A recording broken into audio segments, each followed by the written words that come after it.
Hey everyone, so in this video, I'm going to be going over what to do if you get bumped from your flight. So this has happened to me before, but the first thing I want to mention is that you got to make sure that you stay calm first of all, right? Everything will be okay. This has happened to me before. This has happened to plenty of other people before, and we've all made it through it and still gotten on the next flight. Now, remain calm just simply because I know it's probably upsetting that you've just gotten bumped from your flight, but you have to kind of move on forward from it, and then next, just understand your rights. So with understanding your rights, you want to ask why you were bumped. And most of the case, it's because the airline overbooked more passengers than there are seats on the plane. So whatever airline you are flying on, let's say Delta overbooked the flight, you have to know your airline's compensation policy. So search on Delta and do some research as far as like what's the compensation policy, and then also find out what are the federal laws on overbooking and compensation. Just because in some cases, if an airline does overbook and bump you from your flight, there is some sort of compensation required that's to be given to you because of their fault. Now, moving on from understanding your rights, we've already briefly talked about it as far as understanding compensation. So when it comes to understanding compensation, you want to request immediate compensation, okay? Try not to be bounced back between different kiosks or different people as far as like, reach the front desk and then they'll compensate you. Demand compensation immediately just so you can start kind of recuperating your rewards or kind of compensation policies when it comes to being bumped from your flight.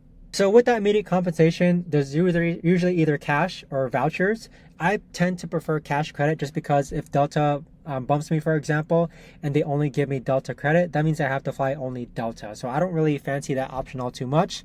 Next, ask for meal or hotel vouchers if delayed overnight. This is usually a must thing just because if you're delayed, let's say overnight stay, you do need a place to stay and meal vouchers included. Airlines should be like acquainted with certain hotels around the airport, which they can just give you a voucher for that hotel so that you can stay there for free. And they usually tend to give you like a $25 or $50 voucher as well.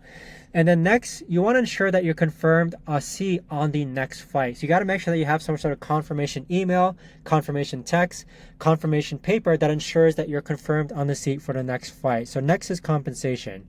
Now, as far as your rebooking options goes, you want to make sure that you rebook on the next available flight. So whichever airline bumped you, they should be the ones to help you rebook your flight.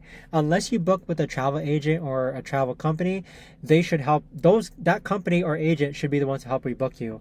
Consider alternate routes or airlines. I've done this before just so that I can reach a destination or a location faster. It's not the most ideal, but sometimes you just got to do what you got to do. And again, travel apps or agents to find options. Usually this is pretty straightforward where if you work with a travel agent already, they should be the ones to actually help you out. Now, as far as travel insurance goes, okay, I highly recommend you getting travel insurance. And if you don't have travel insurance yet, you can use my link down below to sign up for Chase. And Chase themselves offer travel insurance if you actually use their credit card to book your travel. So this is a good kind of overview. You can pause the screen here to read all the benefits of travel insurance that Chase has to offer. And if you do use my link down below to sign up, they have a pretty sweet welcome bonus right now. We get 60,000 points and $300 travel credit depending on which card that you use. But with travel insurance though, you want to check if your travel insurance covers bumps and then file a claim if eligible for additional compensation. So if Chase, for example, covers bumps, you want to make sure that you know how much they actually cover from your travel bump. Now, moving on from that, this is a key thing that I tend to actually write down just because me, for one, I'm one who likes to stay productive. If there is no overnight stay, you can make use of lounge access if available. With Chase, they get access to Priority Pass. With American Express Platinum, they get access to Centurion Lounge.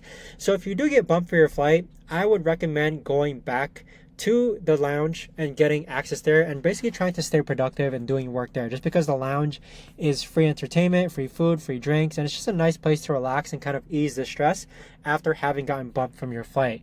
And so in the lounge, you can catch up on work or entertainment, but more so just stay productive, and this more so comes after you've already rebooked your next flight.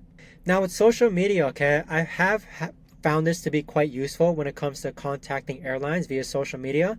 Usually Twitter or X tends to be pretty good at contacting airlines for quick help, but use social platforms to request assistance.